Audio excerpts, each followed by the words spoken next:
On commence. Bonjour, good morning to everybody in Canada and overseas.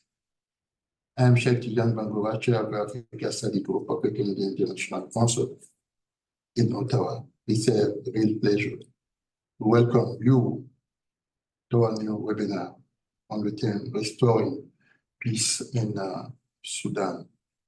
La restauration de la paix au Soudan, c'est notre thème du jour. I would like to acknowledge that the Africa Study Group is hosting this roundtable in partnership with NIPSHA and from Ottawa on the traditional unceded Algonquin Anishinaabe territory. Je tiens à souligner que nous tenons cette session d'aujourd'hui en collaboration avec NIPSHA à partir d'Ottawa, territoire traditionnel non cédé du peuple Anishinaabe Algonquin. This session is part of our series of discussions on security and stabilization in Africa. And in this context, I would like to remind that our previous discussions have covered topics such as unconstitutional changes of government in Africa, the impact of violent extremism and terrorism in Africa, and security and governance in the Sahel following the withdrawal of French forces from Mali.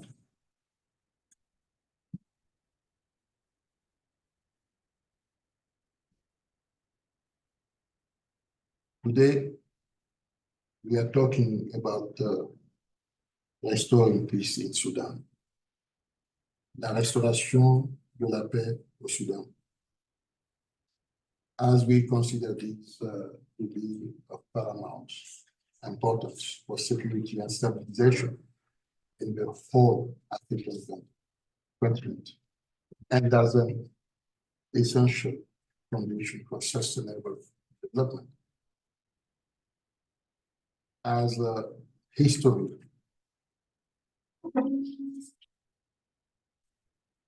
itself teaches us, restoring peace is not always an easy task. It can often be clouded by controversy over the way and means of achieving it. But nonetheless, the depth and the purpose of peace remain unshakable for all the people of the world. And the people of Sudan deserve to live in peace. This webinar will be moderated by Dr. Marsha Bernard, who is a former diplomat of Foreign Affairs of Canada in Africa, and currently the Deputy Chair of the Africa Study Group, with a PhD in the political sciences from Columbia University in New York. Marsha Bernard pursued an academic career followed by 25 years with Canadian Ministry of Foreign Affairs, as I mentioned before. She has a long-standing interest in Africa, in particular Central Southern Africa. Her book, Zambia, Between Two Worlds, and a series of articles focus on the major economic transition of the country when new leaders embark on the nationalization of the copper industry, the country's main economic engine. Subsequent articles dealt with input industry for Zimbabwe, agricultural sector in the 80s and the 90s. Without further delay, I will hand over to Marsha.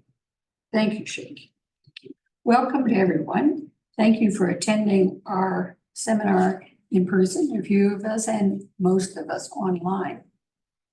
Just a short comment by me.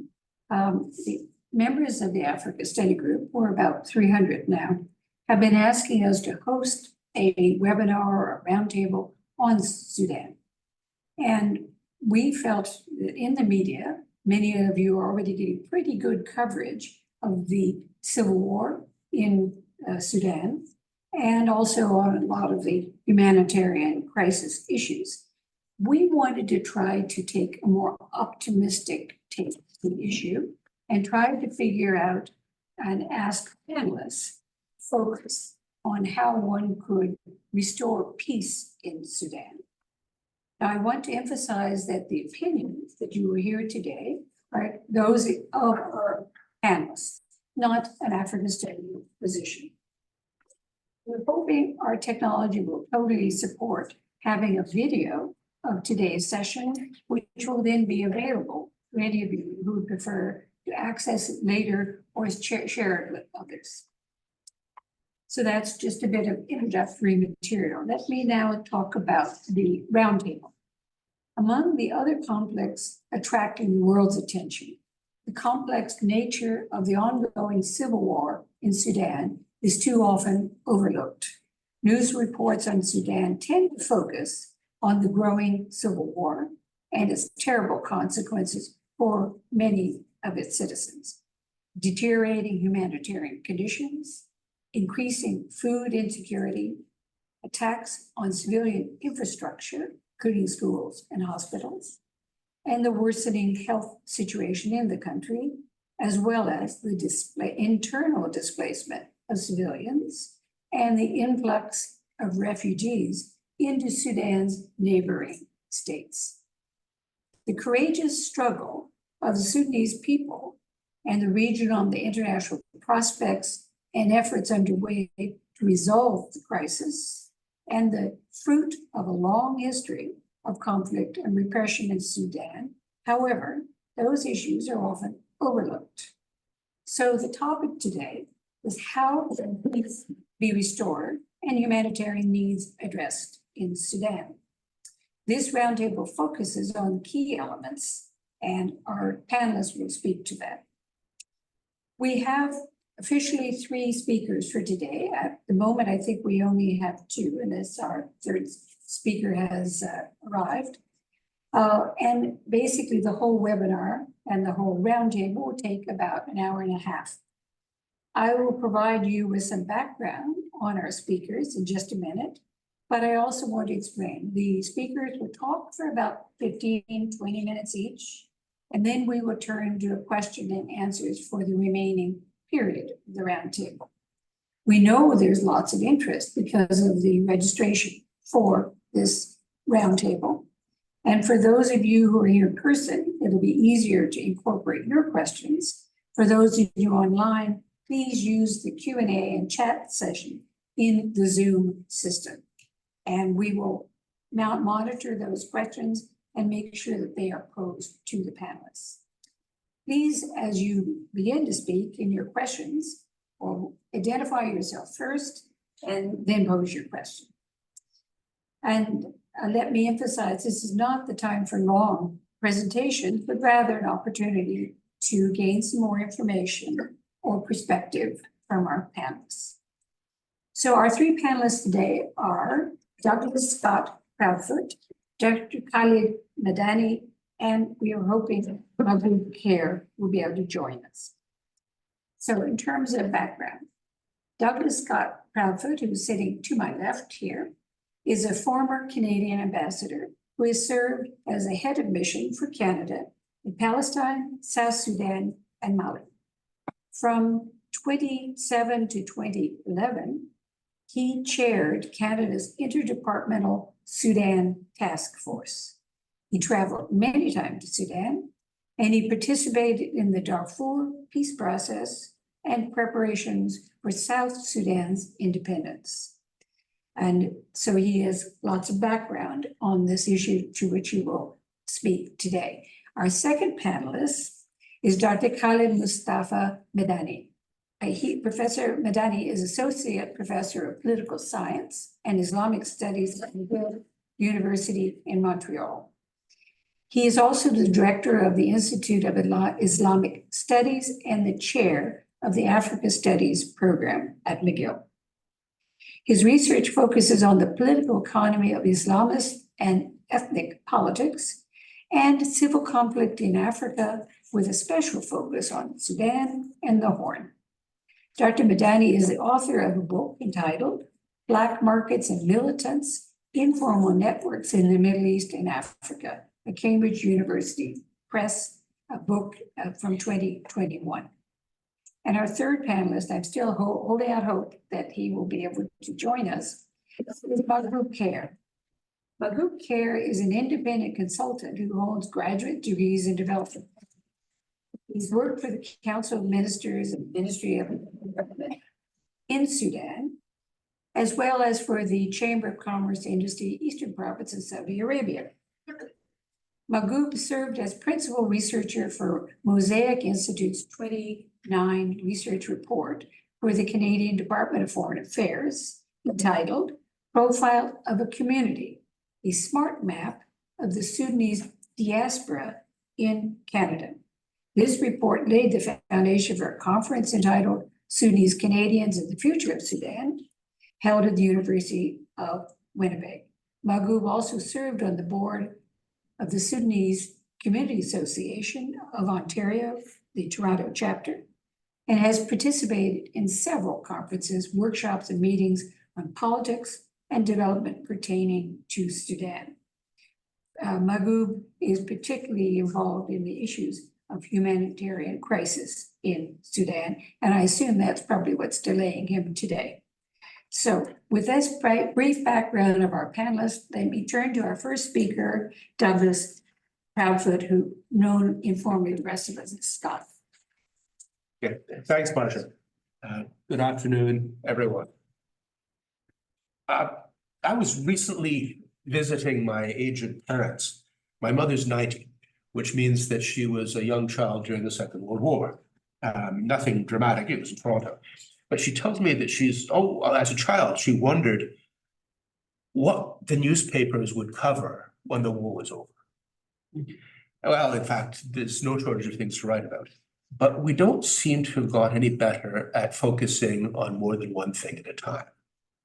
So a casual observer of international affairs might be forgiven for thinking that there are only one or two international security and humanitarian crises right now in the world, Ukraine and Gaza.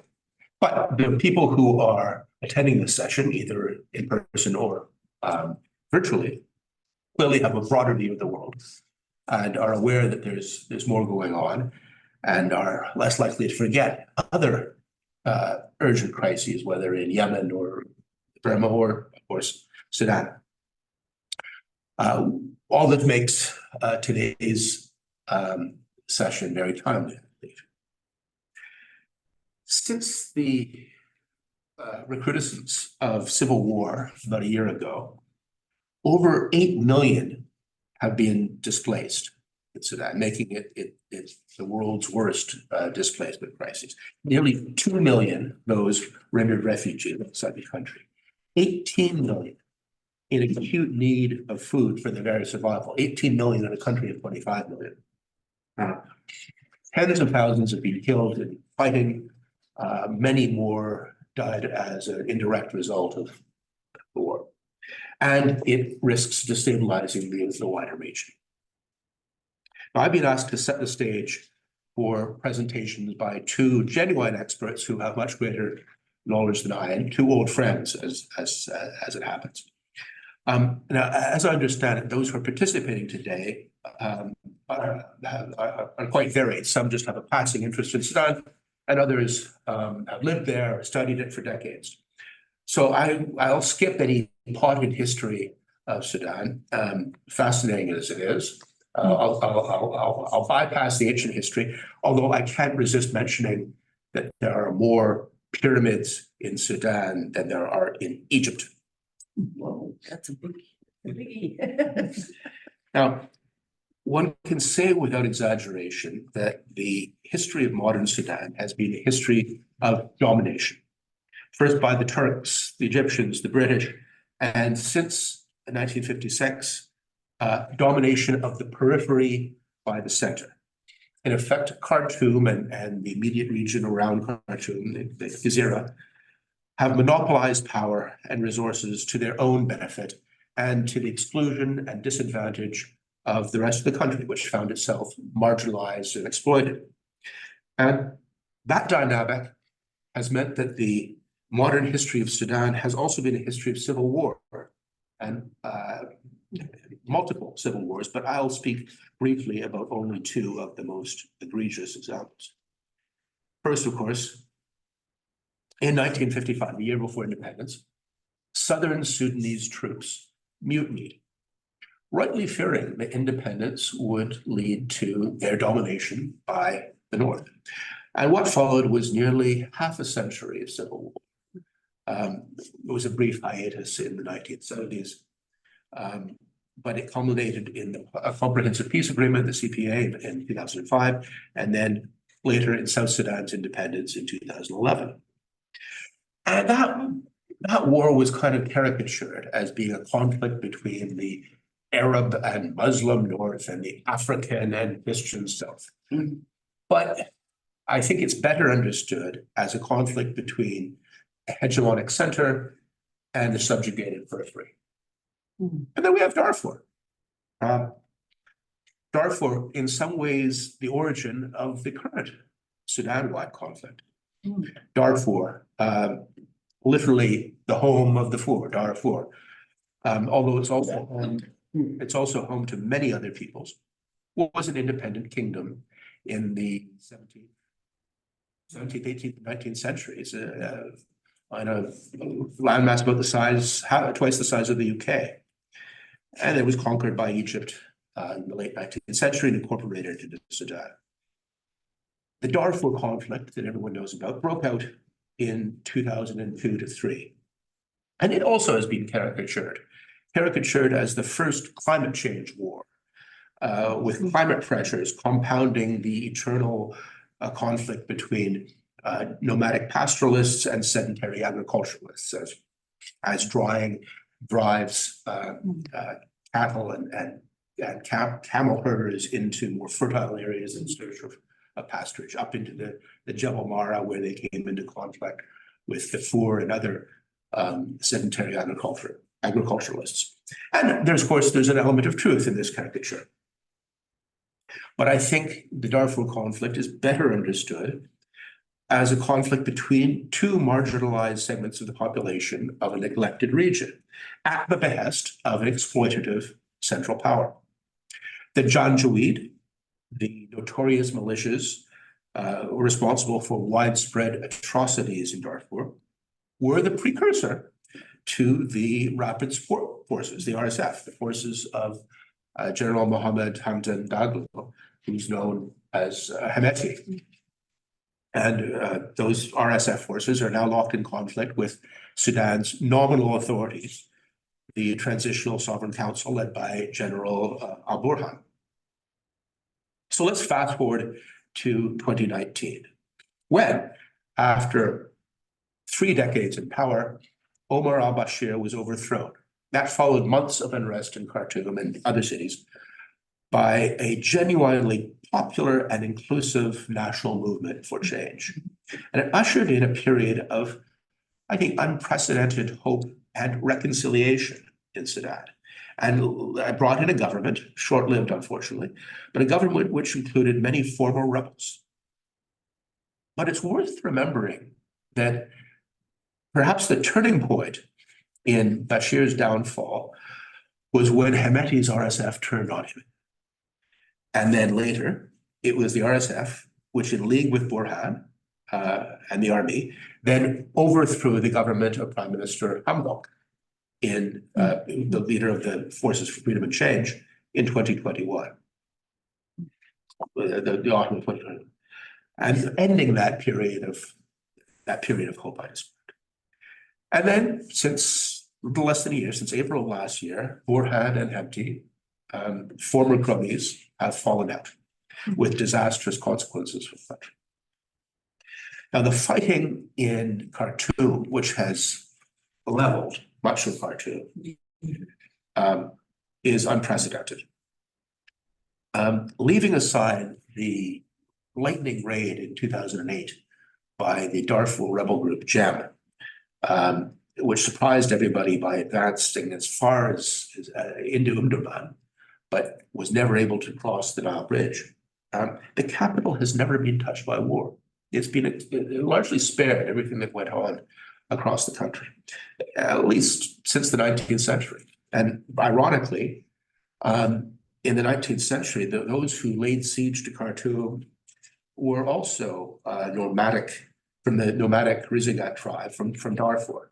And they are the core of the RSF's fighters. So the sophisticated urban culture of Khartoum finds itself at the mercy of Hemeti's RSF, whom they regard as barbarians. It's not for nothing that the government has now relocated to Port Sudan. So what we're witnessing could be termed the Empire Strikes Back, meaning the RSF, the Rizigat, the Bagara, themselves marginalized and formally instrumentalized pawns of the Bashir regime, are now acting on their own, but not entirely on their own, because one of the most disturbing aspects of the current conflict is how the international actors line up. Foreign interference in Sudan goes back a long time. But the patterns of support we're seeing today are puzzling. Iran and Russia are often de facto allies, but now they find themselves supporting opposite sides, while Iran and Saudi Arabia, longtime rivals, find themselves supporting the same side. But here again, the Sudan paradigm is playing itself out internationally, with actors attempting to gain advantage in support of their own interests without regard or to the detriment of the people of the country. Thank you. Thank you. Thanks, Scott. That was a very quick summation of an extremely complex history. And we may come back to you a little bit later to have you elaborate a little bit more what happened in the period after the democratic overthrow and the formation of the government. But I think where we are, you've done a good job of lining us up to where we are now with this complex and long, unfortunately, seemingly long-lasting civil war. All right. Marsha, have you heard from Maju? No, I I'm tried. going to try him. You called him? Try him again. Yeah, okay, I'll try him. Again. Yes, And I got is not taking. my phone back on. Okay. All right, Professor Madani, I think we're ready for your presentation and your discussion and thoughts of the issue of restoring peace in Sudan. Thank you very much. I had an extended discussion with my friend Mahjoub last night, so I hope I did not discourage him from coming today. But I'm looking forward to him coming, hopefully. If not, I'm going to have to cover for him, I think. First of all, Marsha, if you will permit me, I wanted to thank you and the Africa Study Group, first and foremost, for giving attention to the crisis in Sudan.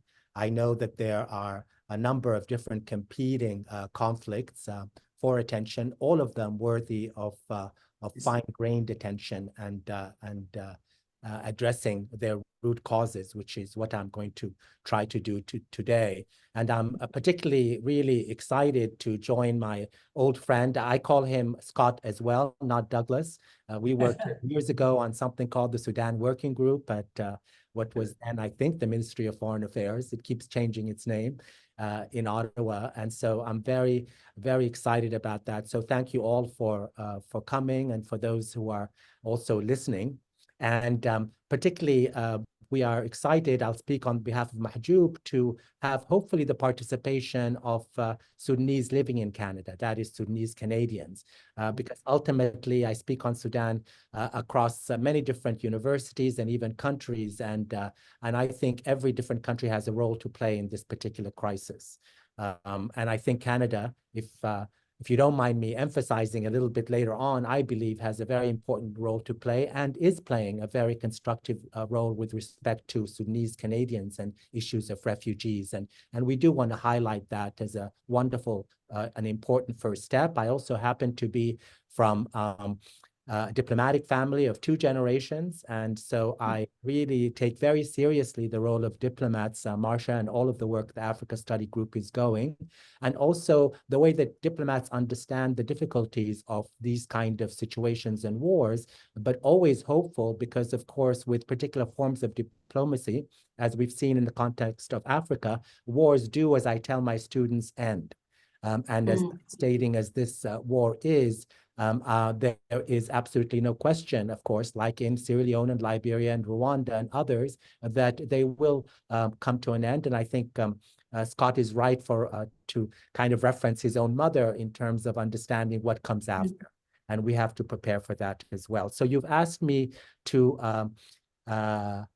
you've given me 3 tasks, I think. One of them is to give you a very quick background on the movement for democracy in the Sudan that began in the late, in late 2018. To explain the nature of this war for those not familiar with the war and its dynamics. I'll quickly try to make this argument that it is quite different and unique from the other wars that have occurred in the continent of Africa. And I know that that's a big thing to say or provocative, but I'm going to argue that that is in fact the case. And finally, and I think the biggest challenge, obviously, and this is, I think, where all of you can assist us, and that is to open up a discussion that is linked to the title of this roundtable, and that is, what are the elements to restore peace for Sudan?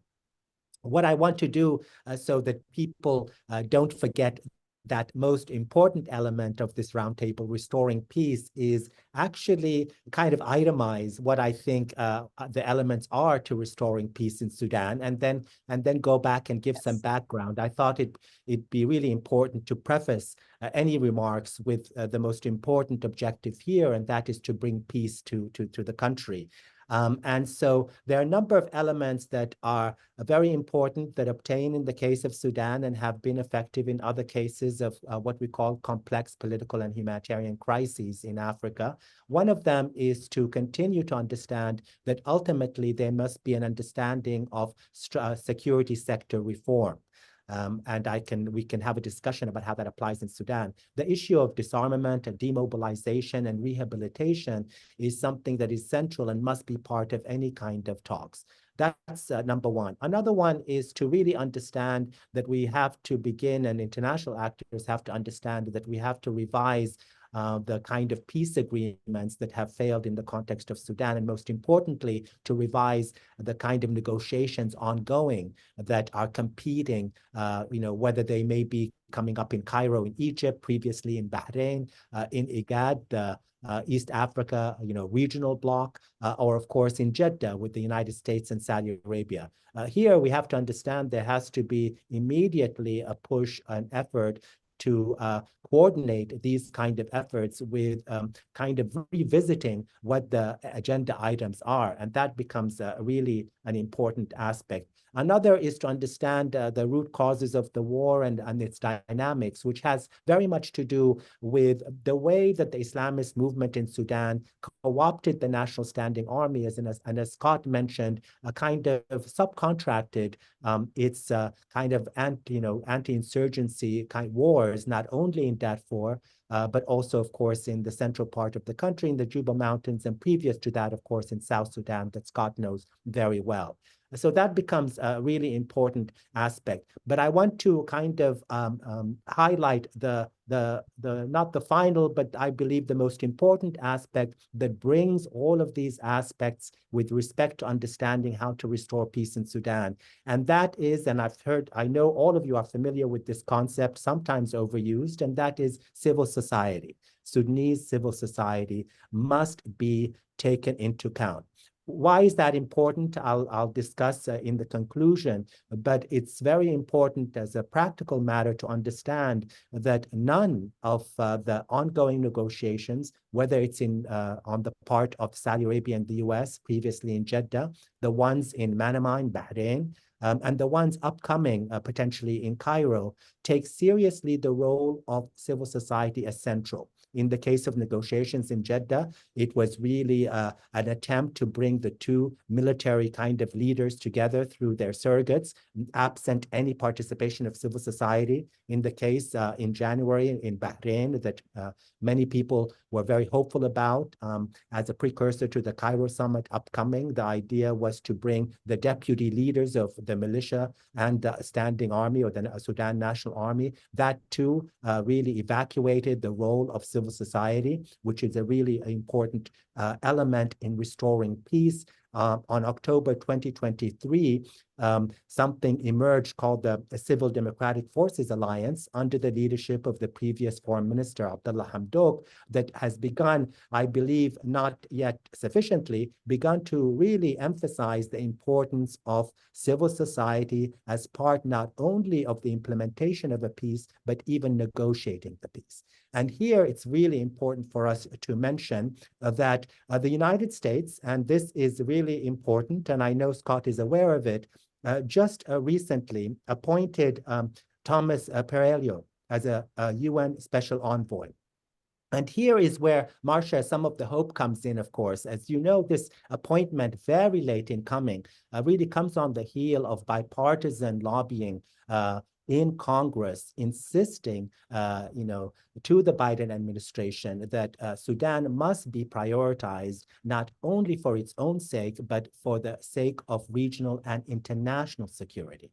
And although it's late in coming, the Perello, who was previously a U.S. envoy in the DRC, has a very important experience. Even equally important is his what appears to be emphasis on civil society, on grassroots mobilization. According to what we know, he has two pillars to his mission. One of them is to dialogue with and begin to include different groups of Sudanese in civil society, not only the diaspora, but more importantly, grassroots organizations, women's organizations, resistance committees that led the pro-democracy revolution at the time. In addition to that, I believe that, at least as far as we know, he also is taking very seriously this coordination issue that I mentioned, coordinating regional and international actors to have one message. He's even planning not only to go to Addis Ababa, but go to the United Arab Emirates, because as Scott knows, and he mentioned, that becomes really important. This also is being re-emphasized, reiterated, really by a report coming out of the Office of U.S. National Intelligence that not only speaks about other security concerns, but also highlights Sudan as a really, really problematic, from their perspective, crisis that has the likelihood and has in fact spilled over to not only the Sahel region and of course threatening North Africa, but the very, very strategically important Red Sea region. And so when Scott has mentioned that there are many, many actors involved, that is something that must be emphasized, and what this U.S.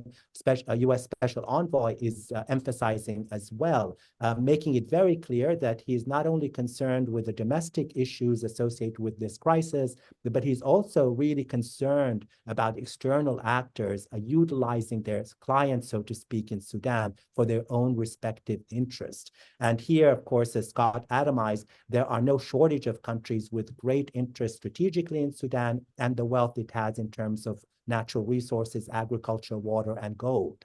And here, I think this crisis then should be of interest, and I think it's becoming of interest to others beyond Sudan, people in Ottawa, in Canada, Washington, D.C. I was recently in Stockholm talking to Europeans, the Friends of Sudan.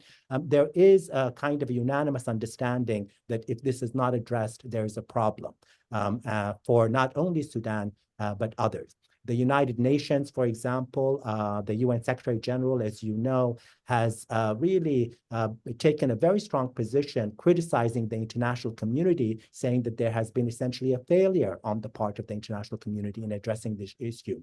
The European Union came out with a statement as well of saying that from their perspective, the notion of the kind of not only regional or domestic extremism, but also the migration problem that is a great concern to European governments. Here again, Sudan becomes with kind of this lightning rod that must be addressed from their own strategic perspective. So I want to give kind of this all around really comprehensive understanding that Sudan's crisis is not the crisis of Sudan alone.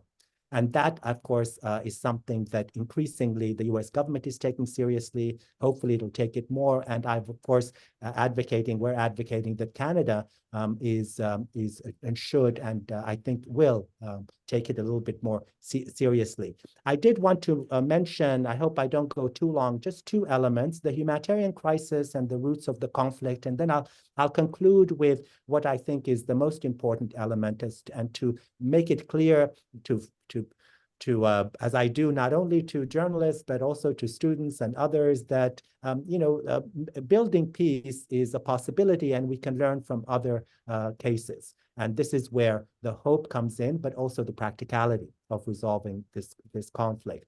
The crisis in Sudan is unbelievably massive. It is now, Scott, up to 9 million displaced internally. We have probably over 1 million, refugees across the boundaries of Sudan. Of course, as you know, Sudan borders 7 different countries. We also have a level of violence that I oftentimes don't even like to itemize, but ranging from extrajudicial killing to the use of sexual assault and rape as a strategy of war, the destruction of not only health facilities and agricultural land, but also even national heritage. You mentioned Sudan's pyramids. They're also under attack in the northern part. This is a comprehensive war against, and I want to emphasize this particular point, against the Sudanese people. And so the second theme that I'm mentioning here, as I began with, is to really discuss this kind of humanitarian crisis in that sense. As you know, the WFP has said that it is the worst hunger crisis in the world, bar none, a dubious distinction, but one to be taken seriously.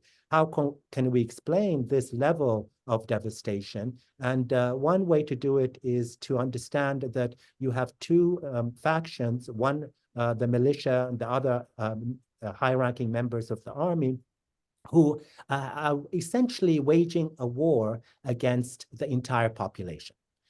This is very rare and unique. It is, of course, something that happened in other issues, and I am not downplaying the kind of cases of Rwanda, Liberia, Sierra Leone, and others, but to understand that every war has its own dynamic and its own history. And in this case, the dynamic here is that the threat of the Sudanese people, all of them, bar none, probably 95% of the population, to the interests and ambitions of 2 essentially generals and their cadre of military and militia officers, is what this war is about. Understanding that is really essential. Why is that? Very quickly. Why would these 2 partners in crime, previous partners in crime, and now devastating the country, see the people of Sudan as their enemy? That has to do very much with what Scott mentioned, and that is the emergence of a particular form of authoritarianism in 1989. I'm not going to detail all of the history, 30 years history of authoritarian rule in Sudan, but only to say that that Islamist authoritarian regime, dominated by an extremist Islamist ideology, had a number of different methods that they used to consolidate power. And I'm not going to itemize all of them. I want to just focus on the one that I think that many of you would be interested in, and Scott mentioned, and that is to coup-proof their authoritarian rule. In a country like Sudan, how do generals, in this case led at the time by General Omar Bashir, how do you stop your citizens from overthrowing you? And how do you stop Darfurians rebelling in the West from toppling your regime? What you do is you factionalize the security apparatus. You weaken strategically the National Standing Army and essentially, as I said before, subcontract proxy wars to a militia, in this case, the Janjaweed. The Janjaweed, I'm not going to detail what Scott mentioned, is essential in terms of understanding not only the root causes of the war, but the dynamic of this particular war. And that, of course, is that by 2013, the Janjaweed really morphed and mutated into the Rapid Support Forces. And by 2017, the Rapid Support Forces were legalized and institutionalized as part and parcel of the National Standing Army in order to put down not only the Darfurian insurgency, but the continuous protest and will of the Sudanese people for democracy. And here is where what we should bear in mind, that this is a war against democracy, for those who are interested in that concept and that state of a regime. And that, of course, is rooted and has a long history in Sudan, beginning from probably pre-colonial and certainly in the 1950s, 60s, and 80s. But much more germane here is, of course, the popular revolution of late 2018 and 2019 that is unprecedented in the continent of Africa or any Arab uprisings before it. And that is that the wide-scale popular uprising that overthrew one of the strongest regimes in Africa. That becomes a really important aspect of the strategy of these two military leaders. During that period, both of them partnered in order to manage this pro-democracy movement and ultimately undermine it and interrupt it. The protests continued throughout 2019, and in August, as many of you know, there was this hybrid regime and partnership between civilians and military leaders that many Sudanese knew was just a way to reform the militarization of the state rather than to promote democracy. I'm not going to detail all of those machinations that occurred, but just to highlight that in October 2021, as a result of the continued protest by the majority of Sudanese for democracy, the sheer strength of the pro-democracy movement that was organized around professional associations and young people and resistance committees and women's organizations and political parties, a wide gamut of civil society groups that brought in the international community, the United States, the UAE, the UK, compelled them to try to find a transition to democracy. That was interrupted by both of these generals. They had a joint objective, and that was to interrupt and completely stop any efforts at a transition to a civilian democracy. So the question is, for those of you unfamiliar, is why would these, decade-long military allies all of a sudden decide to go to war, not only against each other, but against the Sudanese population? And that has to do with the contentious issues that surrounded what was called the Framework Agreement in late 2022 that had a number of different elements.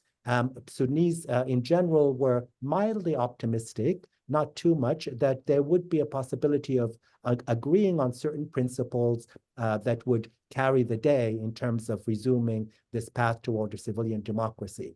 That did not occur because there was two very important contentions issue. The first one was really about this notion and insistence on dismantling the former regime's corrupt economy that dominated the entire country.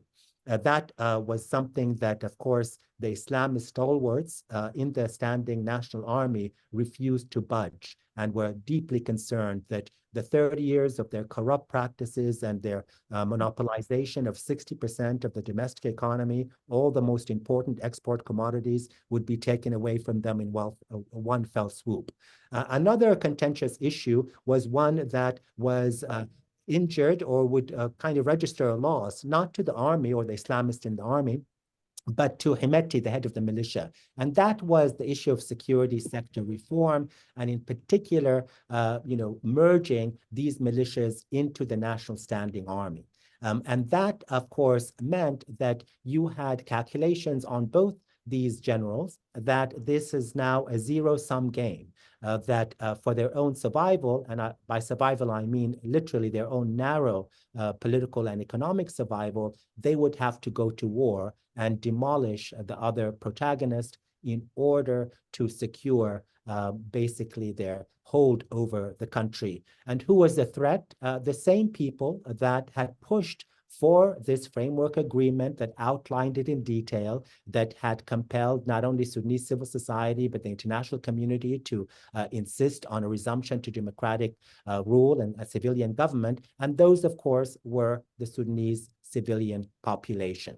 Now you can see the understanding of both these generals and their calculation, and why their intent strategically intent on completely destroying any potential of a revitalized kind of civil society, because they know full well, for both of them, civil society in Sudan and elsewhere in the diaspora is opposed to both their ambitions, which essentially are to return the country to a form of military authoritarian rule.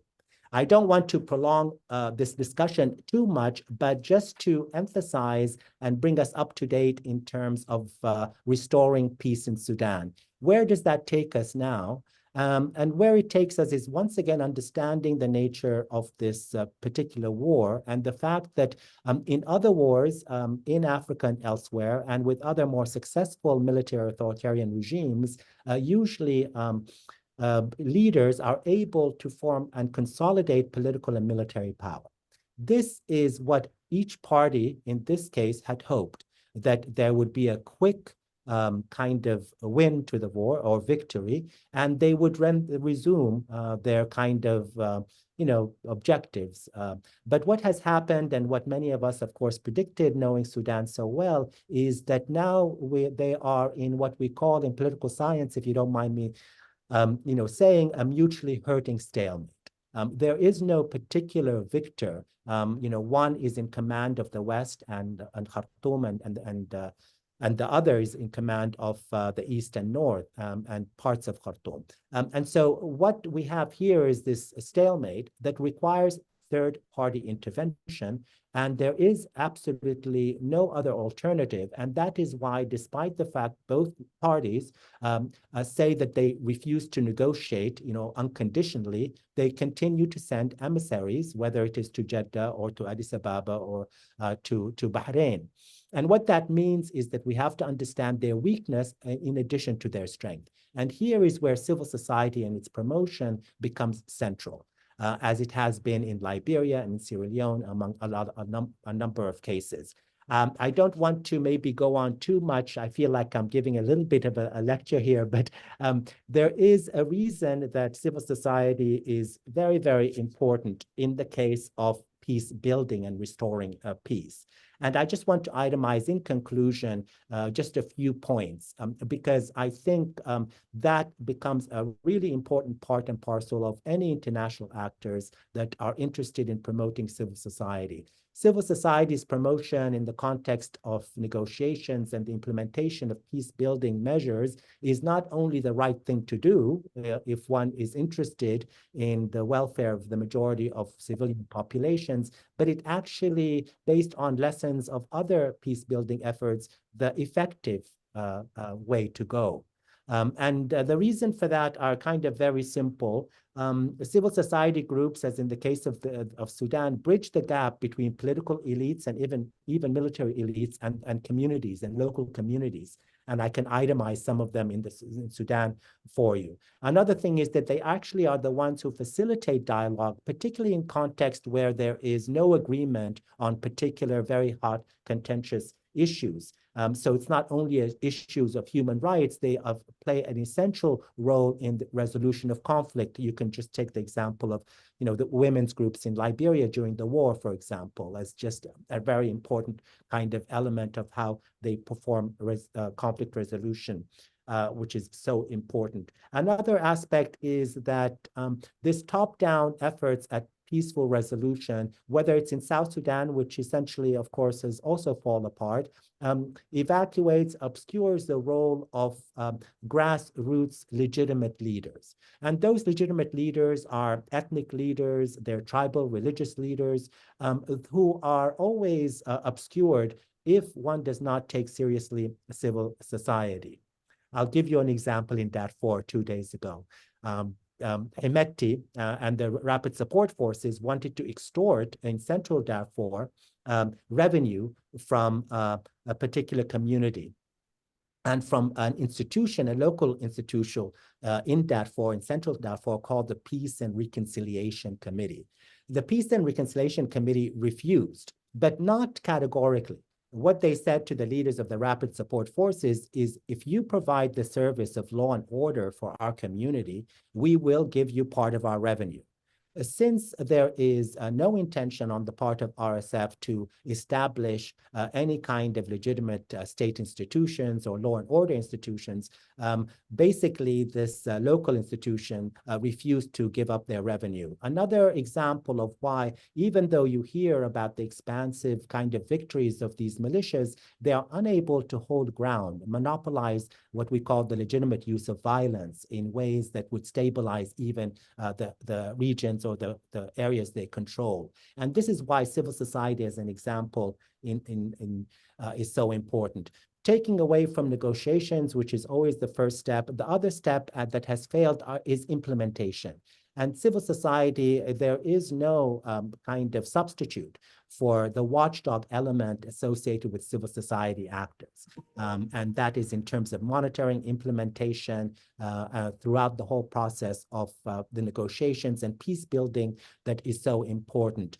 And so finally, I want us to really think about all of that together, the importance of civil society as an effective and primary tool of conflict resolution and peace building, and put that in the context when we're thinking and talking to international actors in Ottawa, Washington, D.C., and others to explain how we can learn from lessons of other conflicts. And I think, and this is why I mentioned the U.S. envoy recently, that some of that messaging is coming through.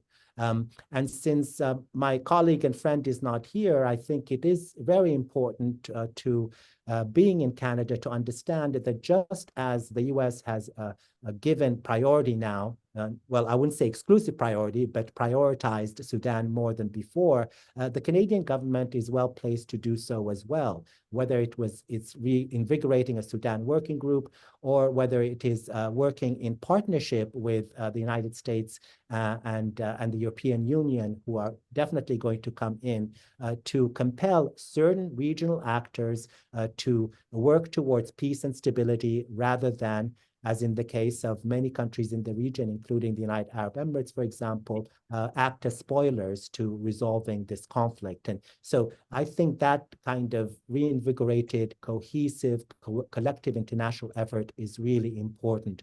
And finally, I don't know why Mahjoub is here. There is also the issue of Sudanese Canadians that I need to conclude with, and that is to encourage and expand the assistance to the pathway that the immigration minister so importantly has put in place to help and Yes, not. Khalid, I'm here. Oh, here. Okay, I'm going to stop there. I didn't know that you were here. So No, you can continue. No. I've done enough. It's your turn. I'm going to put you. No. Thank you for coming, but I do want us to focus on Canada and this issue, if you don't mind. Thank you.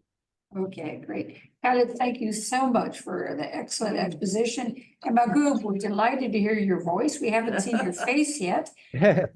Where are So pleased, are you connected and able to begin your presentation now? Magoob, can you hear us?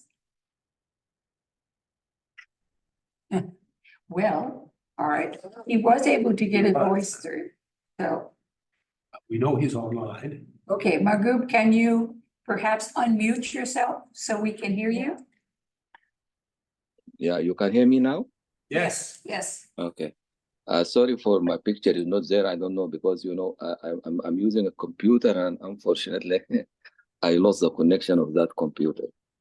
And actually I have a reservation in a camp place and now but anyhow I listen to first of all I say hello and Ramadan Kareem to President Africa Study Group and to Scott Marcia and to all who are there now, whether in person or virtually.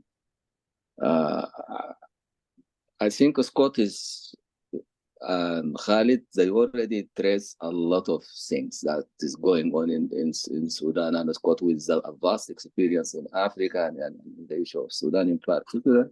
He will throw a light on what's going on there.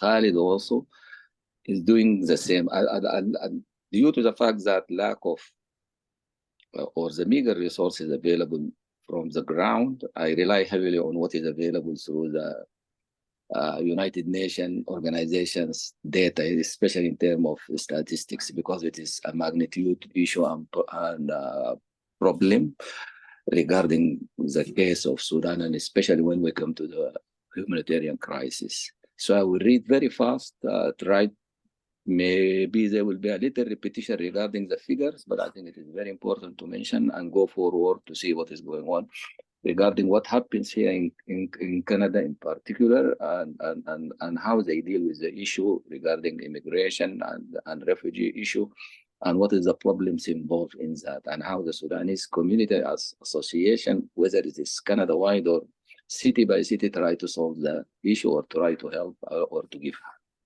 So again, back to the problem, it is on April 15th, 2024, armed conflict rises between Sudan Armed Force, a paramilitary faction, and the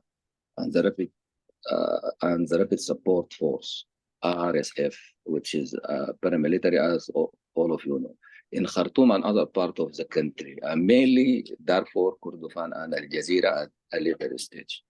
Since the war started, the toll reported is 16,100, and more than 26,000 injured and 1,000 have been held in custody by warring parties. Sudan is currently considered the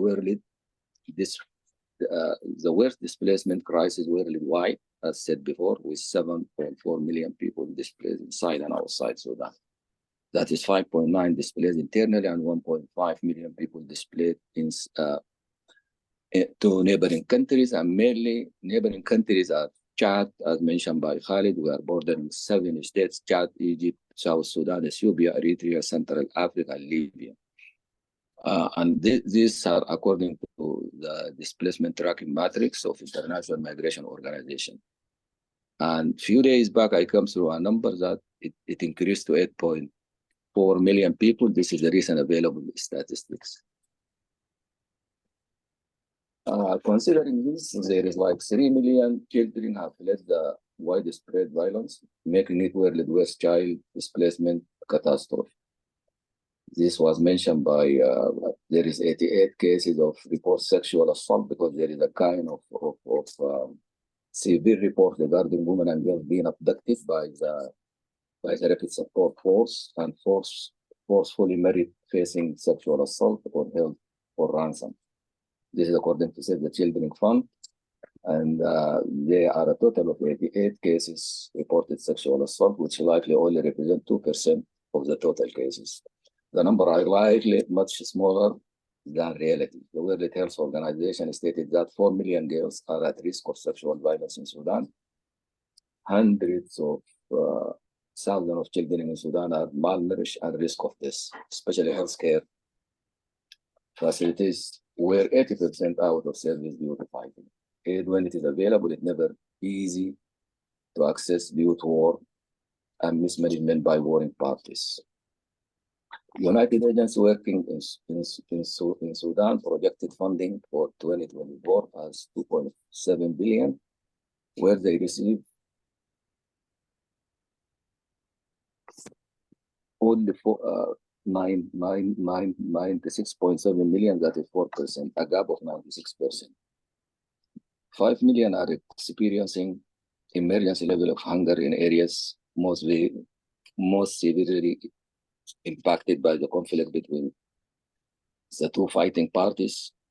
25 million people risk of food security, potentially leading to the country facing the largest famine crisis worldwide, which is the WFP, World Food Program.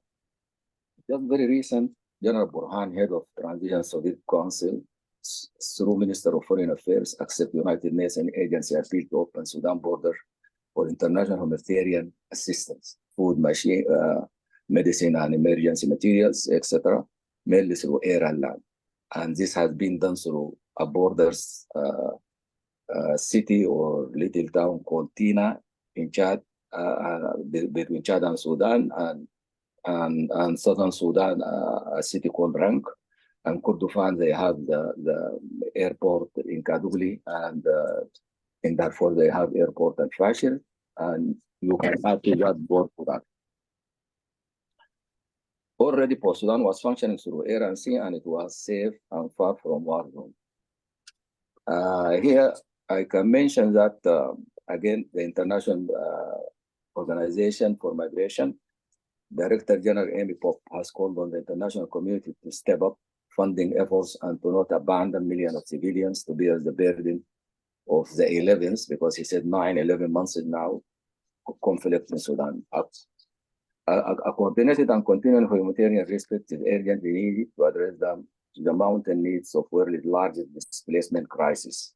And I can add to that forgotten war as well. As Scott mentioned, most of the concentration now worldwide is regarding the war in Ukraine and the one that erupted recently in Gaza. So very little attention has been taken care of or being given to Sudan crisis.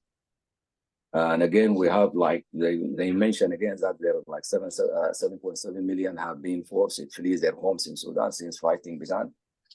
This according to IOM displacement tracking matrix DAM released on 16 January.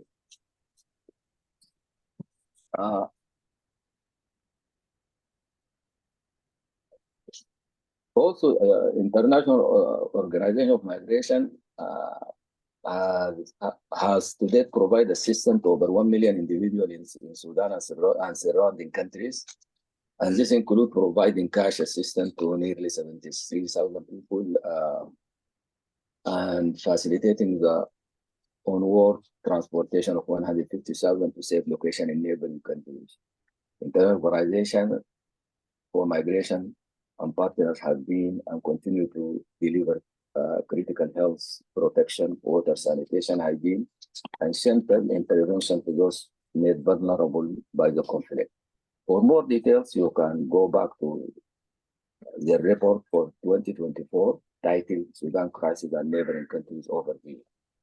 I missed two important maps that show the influx of the magnitude of the influx of the people displaced to neighboring countries in terms of numbers. And another one that give an overview of the monthly displacement in Sudan, because I can't share, but I'm sure I'll send to Marsha and could be circulated, because these maps are telling a lot of information regarding what happening in terms of war zone areas, where it now extended, as Scott mentioned, it's the first time that we have a war reaching Khartoum. Before, the war is always in the peripheries, before it was in southern Sudan that started in 1955 and later moved to other parts of the country like the Blue Nile and later to Darfur in 2003, and always because there's a devil in Darfur, a continuous one that existing a long time ago, and now it erupted again, and now it just reach everywhere. Now the war is reaching Khartoum for the first time, and now it moved to Al Jazeera, central Sudan, and now we just have very few safe zones in the Nile through in a very limited area. This is two provinces, the Nile and also Eastern, where the government is now there, right? They leave Khartoum and now we are, as Khalid mentioned, maybe we are moving to the worst scenario that we are going to have two governments in Khartoum and one in South Sudan. I'll come back to Canada immigration measures to the Sudan crisis, but I mentioned our fellow Canadian humanitarian assistant was Sudan crisis. According to Ministry of Foreign Affairs or according to international development in 2023, Canada has allocated over 165 million in humanitarian assistance funding to experienced partners in Sudan and neighboring countries impacted by the crisis. Needless to mention that this is very little, as the ongoing conflict in Sudan puts the country on the verge of a world's hunger crisis, and an estimated 90% of people facing emergency hunger in Sudan are in places inaccessible to 8 million have been displaced.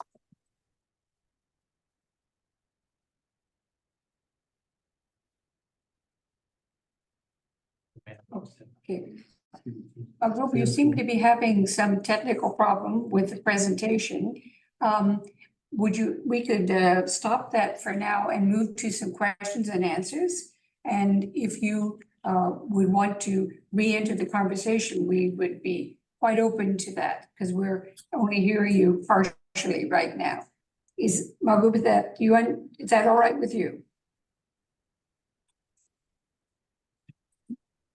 Okay. It seems like there is a circle giving me say Danny speaking. I don't know. Your video is stopped. The microphone is unmuted. I don't know. It is from the, I don't know. Hello? Okay, so why don't you've given us a good overview of the humanitarian crisis in Sudan. So let's now move to some of the questions and answers for the panelists. And there may be some more targeted questions as well that people would like to pose to you. So let's turn to the question and answer. Teddy, have we had any? Yeah, we do have a few questions, so I'm going to read a couple at a time and see if people can take them. There was a question posed earlier by Margaret Huber about the different initiatives that individual Canadians can undertake to help break the cycle of violence and famine. And maybe what I can add to this is whether the panelists can maybe talk a little bit about the role of the Canadian government and what it has done, or could it do anything differently. So I've added a bit to that because I think it's very much related to what Canada can do. And then there's a second question, which is asking whether we can think of a peace deal in Sudan without the two current fighting factions having a role in the post-conflict. And I guess what this question is basically asking is whether we need to have them involved in the future of Sudan, right? Which is always an issue, I think, that comes up. And maybe I'll ask a final one that somebody has asked, which is related to the role of civil society, and that's from Abigail. And what she's asking is whether we can find and support civil society organizations in Sudan.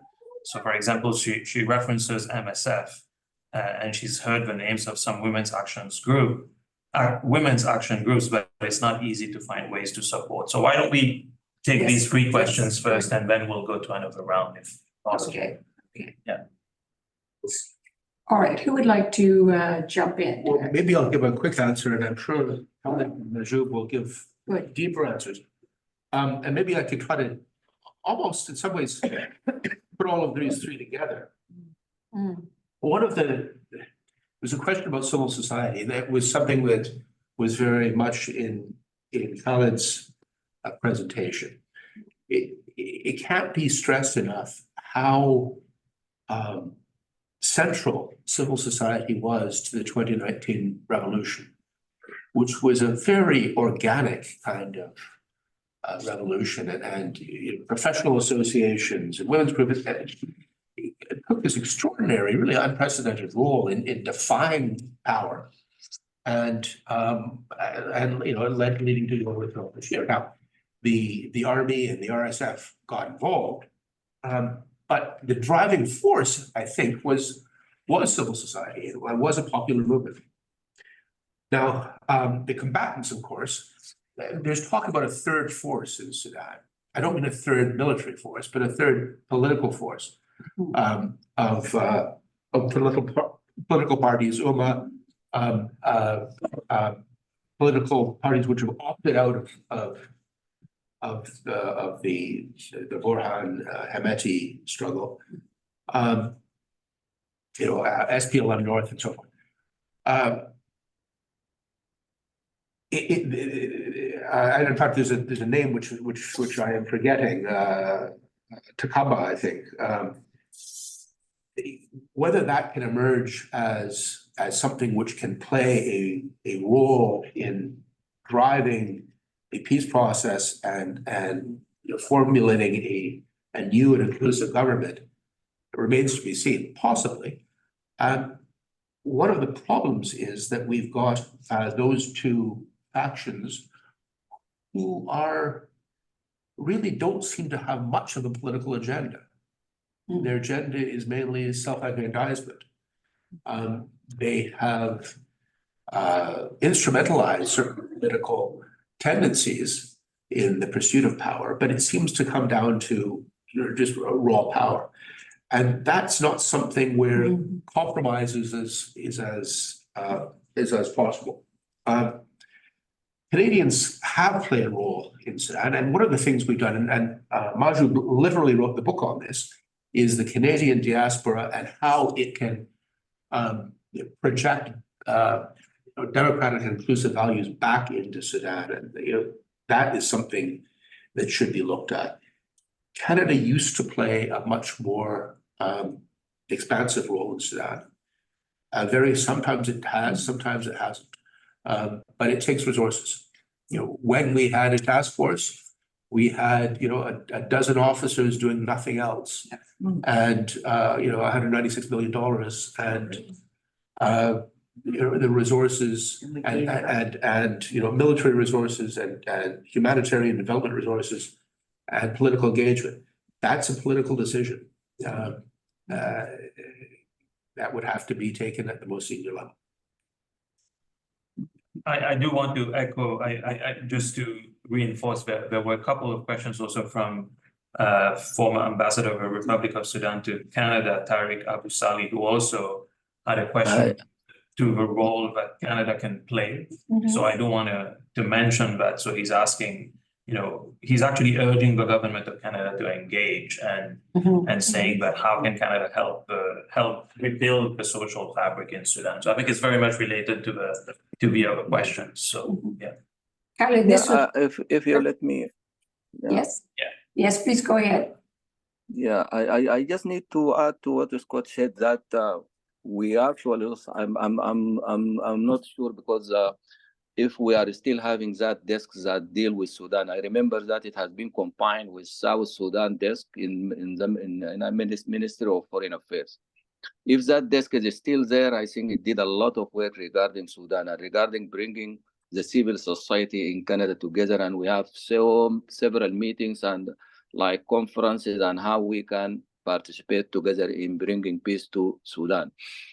That being mentioned, as I think we lack that for a while, but still civil society is there in a kind of a coalition headed by Dr. Hamdok, our ex-prime minister, during the very short period, the transitional government at that time, which is headed by Hamdok and others, and that the military coup again through the same generals who are fighting now into 25th of October 2021,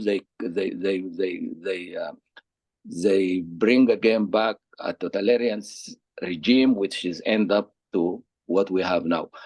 I wonder if Scott can elaborate on whether still that desk is there and who is in place. And I really welcome our ex Ambassador Tariq Hassan Abu Saleh, who is joining the discussion with a vast experience in Ministry of Foreign Affairs in Sudan, and he was ambassador in Canada, and now I think he is in retirement, so he can add a lot talking about what is going on at least, or the relationship between Canada and Sudan in the political arena. I'm not sure if he left before, because he was there when the fight started. And so, A factual question there from Majid. The short answer is no. It doesn't exist anymore. Resources align with priorities. I've worked on Sudan several times over the course of my former career. The first time, when I was a brand 20-something-year-old desk officer, I was desk officer for the Horn of Africa, which included Sudan.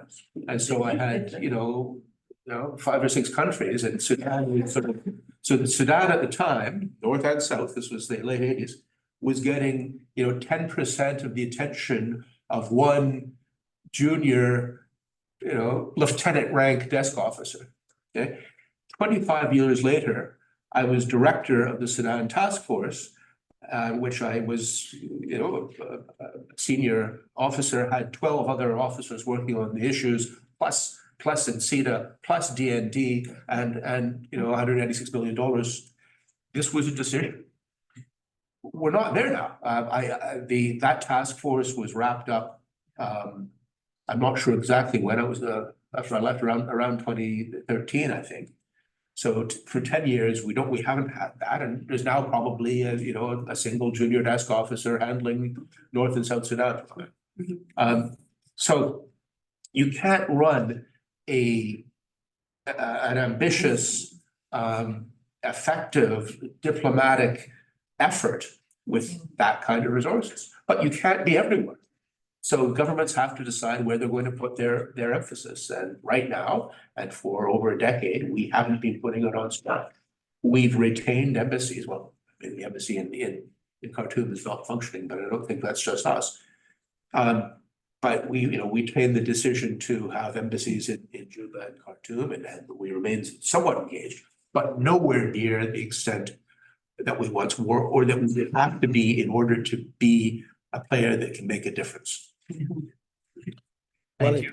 if I can just say, Yeah. yes. Unfortunately, I have to be at a budget meeting at 2:30. Talk about priorities. We're having issues here at McGill. But I wanted to say that what Canada can do, there are 3 things that I think are important, and that is, and all of them are organized around understanding the balance between what we call the military and civil society.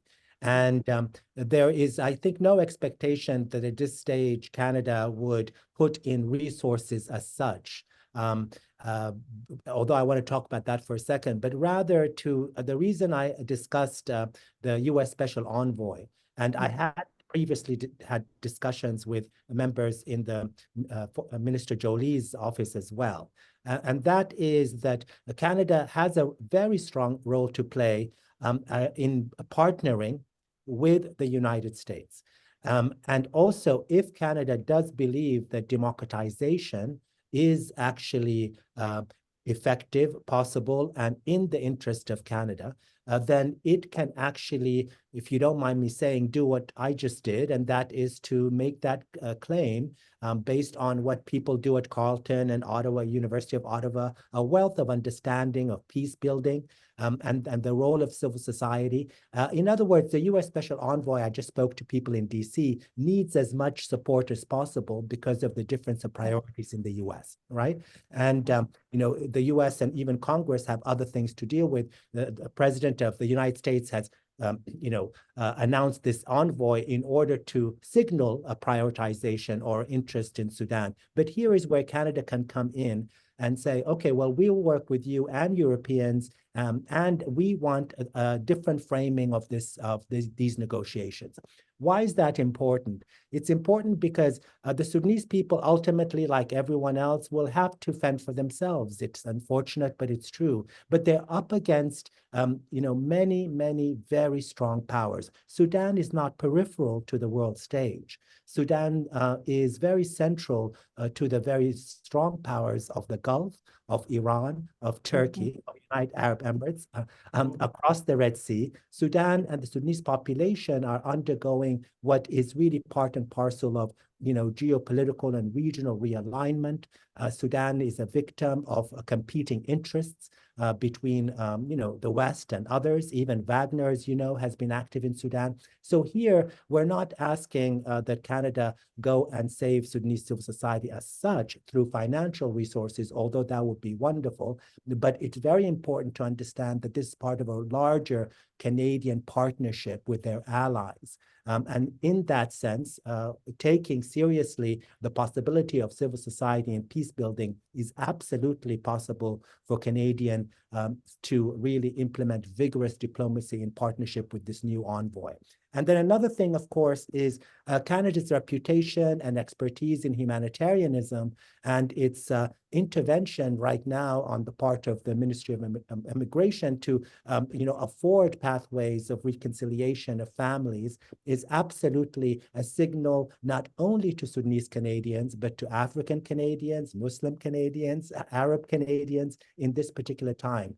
It's a wonderful, what we call soft power kind of element, but it needs to be expanded. A cap of 3,500 when there are only about 18,000 Sudanese in Canada is not that useful. There are also technical issues with financial obligations. These have been worked out in the case of other situations. And I know that there's a great deal of dialogue on the part of Sudanese Canadian institutions in Edmonton, Toronto, and elsewhere. And I think that's important for Canadian domestic policy. Canadian relationships to its African, Muslim, and Arab immigrants and populations here, once again, is a soft power that kind of, basically reinvigorate, or rather reiterates why so many of us came, in my case, from the United States of America, a very powerful country, and so many others for different reasons. And I think that in both cases, we see movement on the part of Ottawa on both these fronts. So I'm going to stop there, and I'm going to ask permission to leave, if you don't mind, because of this other meeting. We understand completely your dilemma. You've contributed a great deal to this discussion. We thank you very much, and we hope to see you again in future discussions. Thank you. And we want to, if you don't mind me being Sudanese, I want to thank on the part of all Sudanese, I want to thank you and the Africa Study Group. Ultimately, this attention to this huge humanitarian crisis, and Scott has visited Sudan many times, and he knows when we talk about Sudanese civil society and its a real generosity and civility and humanity, I think that Scott really will tell you that that is in fact the case. I'm not making it up. And so thank you so much. Thanks, Khaled. I Khaled. Magoo, if you're still online, are you still there? Magoo, are you still there with us? Perhaps not. Okay. I was hoping we could ask him to. Yes. Don't think I go to sleep. No. I just wanted to ask, we only have a few minutes left, but I wanted to ask you a question on the Sudanese diaspora groups in Canada. And in many ways, what several people have said is that this is an essential grouping to make a change. And I think they are talking primarily a change within the Canadian government's perspective on how high a priority Sudan might be. So can you tell us a little bit about the organization of the diaspora community, the Sudanese diaspora community, and what their aspirations may be?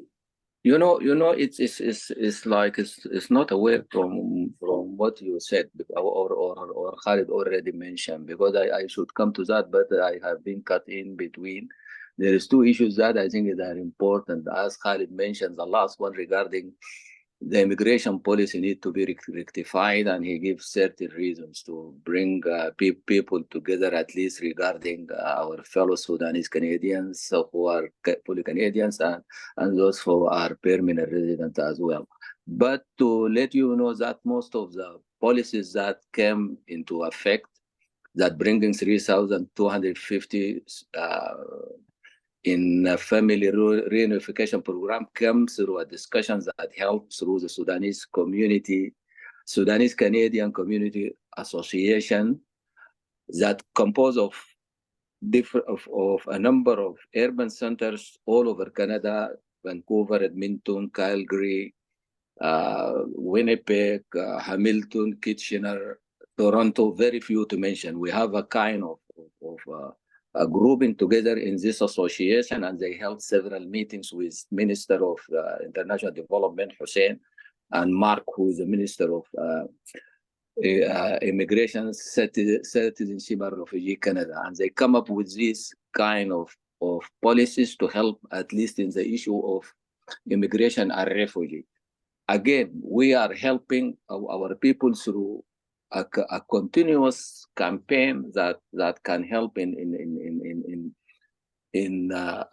or a donation campaigns, a continuous since the start of war, sending money, sending medicine, materials to work in hospital, because we have very few now functioning till now with meager resources there, like one in Umdurman that is unknown, and we have another one in Madani where it is also is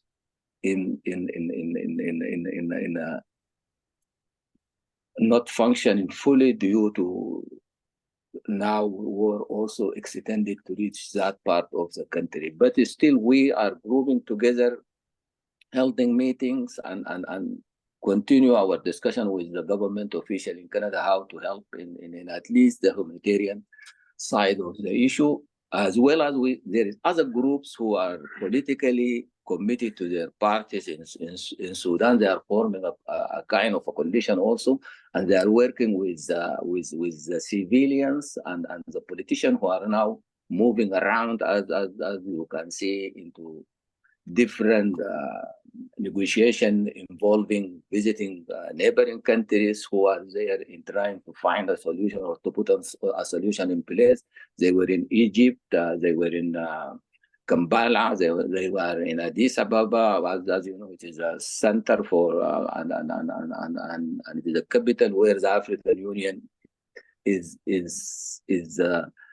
united there. So we are trying to work hard, and as you know, there is two entities here. We have those who are committed politically, who are trying to help in the political and in reaching a political solution. Definitely, demonstrations are there always calling for stop war, go for peace, and much should be said about Darfur, because Darfur is always affected, and especially women in Darfur. So here we are working together to bring a kind of coherence, advocacy regarding the problem and how to reach solutions. Group, thank you very much. That's a very good conclusion to your comments and helpful in answering my question. We only have, unfortunately, 2 minutes left in our webinar today. And so I'm going to have to. Oh, okay, Jane. Yeah, I just wanted to point out two experiences for me. One is a woman who managed to come from Pakistan with her daughters to England, got her PhD, now is teaching at Oxford. Her children, she's keeping up there because she hardly ever goes to Pakistan because she feels like she would be grabbed. So she feels much safer. Then I also have another student in Boston who is from Sudan, who is there with her children. She has a job at the University of Massachusetts, Boston, but she will not go back. These women realize if they go back, they don't know, they can't be sure that it'll be safe. Yeah. They are now creating their own worlds for their daughters in a different world than where they started from. But that kind of thing, this movement of women starting to protect themselves and their children through education, through skills, through, this is a very interesting, and I just happen to know these two cases. Yeah. Personally, Yeah. there must be many. And as was mentioned by several of the speakers, in the Sudanese civil society, Yeah, women's groups have been a Yes. critical Yeah. functioning Yes. piece of this. yeah. And And Nada Ali, yeah, who's in Boston, is connected. Yes. But she is That's not great. going there. Now, well, I think she, Not anyway, the sticking her women toes there. can potentially, in terms of our target, which is peace and future for peace in Sudan, I think there will have to be a component, substantial voice for women within that civil society organization. Anyway, I know we only have now perhaps one last minute, so we'll turn to Sheikh to do the final conclusions for our roundtable today. Thank you so much, Marsha. Thank you again for this excellent moderation as usual. I have no further comment. I would like to thank our moderator, Scott Food, Dr. Khalid Mustafa Medani, and Group for their excellent presentation. I cannot close this session without recognizing the presence in the room of one of the founding members of the Africa Study Group, but of somebody who has played a key role in Canada's contribution to Sudan. It's Ambassador Moraz Aubrey Moraz, who has played a key role in the past in the contribution of Canada in Sudan. Thank you so much, Excellency, for your presence. I would like also to recognize the presence of Professor Telly, who is the director of the Norman Peterson School of International Affairs.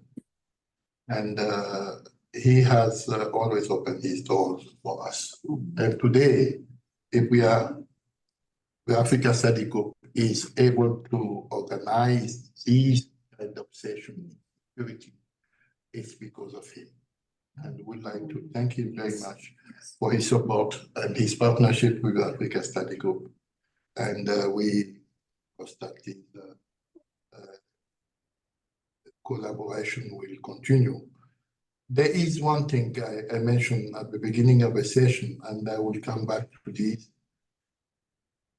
As I said, and as history itself teaches us, restoring peace is not always an easy task.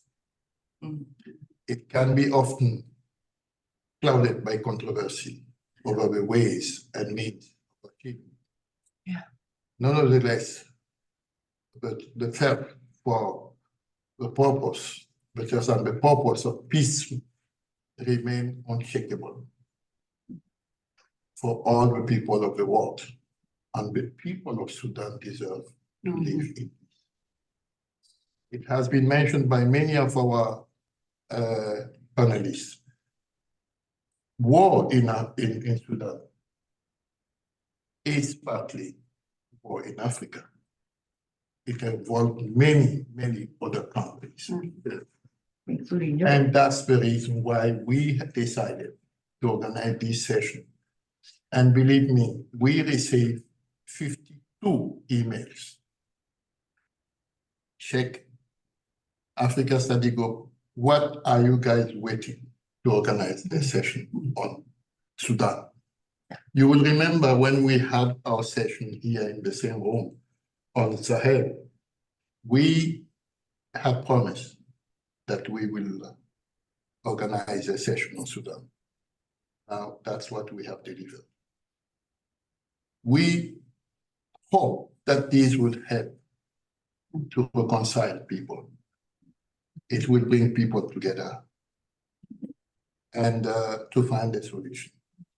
Our goal is not Our goal is to bring people for peace building and peace. That's why we organize this session. And that's what the Africa Study Group is about. We will continue this effort with all peaceful people who would like to restore. We will continue this session to make sure that we can strengthen Canada's usual contribution in for the peace building and peacekeeping.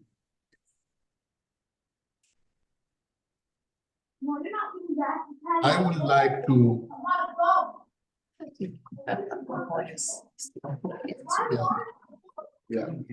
I would like to thank our colleagues Mafoya Dosumon, who is Communication Director of the Africa Study Group, as well as our colleagues Mariana Safka, Cameroon, and Joshua Adams at the CSC, National Capital Branch, for all the effort that went into organizing this session. Again, merci, Professor Teddy, Director of NIPSHA, for this great partnership. The next event of the Africa Study Group will be on April 24th. And we will talk about the future of peacekeeping. As you know, in Mali and in Congo, the peacekeeping mission of the United Nations are coming to an end. And we will talk about the consequences, but we will find a bridge between the peacekeeping mission of the United Nations and those organized by regional organizations in Africa. How that could be organized, what went wrong, how that could be improved, and eventually what is our Canadian perspective in this very important peacekeeping mission in Africa. Peacekeeping mission in Africa is an essential part of peacekeeping, the global peacekeeping. So we will talk about it, and I promise you it's going to be a nice session. And I will highly encourage each of you to be part of the decision of this mission. And we will definitely be here in the same room for this session. This will be all for today. I wish you good health, and depending on where you are and who you are, I would say Ramadan Mubarak to our Sudanese audience. And good day, good afternoon, and good night. Merci, à la prochaine.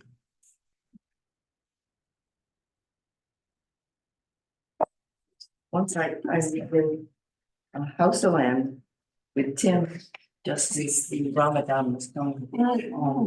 Yeah, and everyone was lying around because they hadn't been able to eat anything. And then,